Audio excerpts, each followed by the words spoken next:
ekintu kino nga bwe ntera okugamba abantu nti twetaaga ebbode etukuŋŋaanya wamu.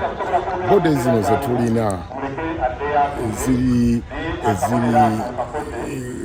run by fellow artists and so on, tezijja kuvaamu kyamaanyi. Twetaaga ministry of creatives and entertainment nga ekoleddwa government nga mulimu ba technocrats abagirwaninga. Kati ffe nga ba artists nga tugendayo okulipositioninga for money, okola production, tubawa proposals zaffe ne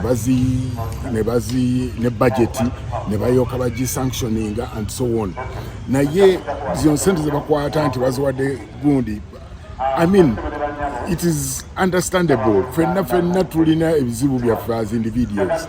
So muli omu ajja kuba attempted okubaako kikyakola nti so no oba n'okugira mukwano gwa nti so tezijja ku floodinga bulungi muba gundi kubeera well shared muba artists.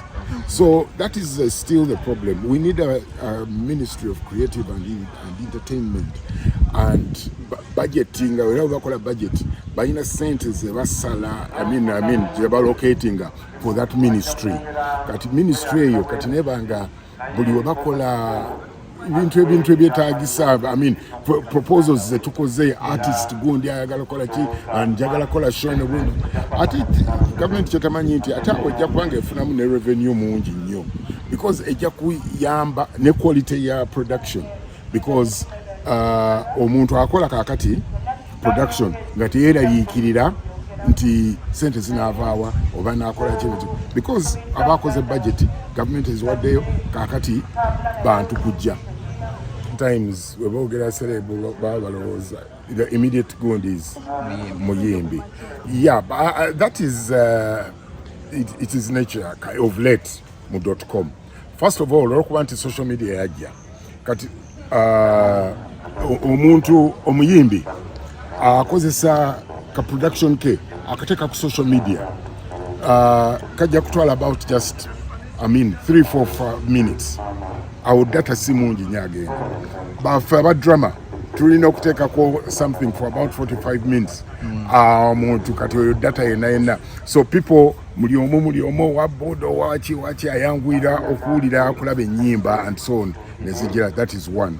Secondly, aba artists ennaku zino of course they are more loud. Abayimbi balekana bakoza kakati ffe twakulanga tulina a lot of discipline mu bintu byaffe biri mu discipline, ate ali mu discipline mungi nnyo. .com world kakati eyagala bantu bakozinga chaos and so on. So they are easily seen than people who have got the discipline, So it is just kulaba ngeri gye tuyinza kuchanging mindset y'abantu ne ba appreciating culture oba ne ba appreciating art ali mu discipline.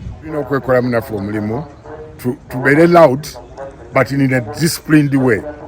Naffe kwegamba tubeere recognized as such. Bajja kusooka bajja floodinga kusooka but it is short lived. Ndowooza okiraba abaana bayingira then omulala n'alyoka azikira omulundi gumu bayingira n'alyoka azikira omulundi gumu. So it will keep on coming on like that. Eventually then they bajja kurealizinga ate kyoka ekidde bagamba nti history sometimes it repeats itself. Tujja kuddayo ate mu drama naffe tubeere recognized.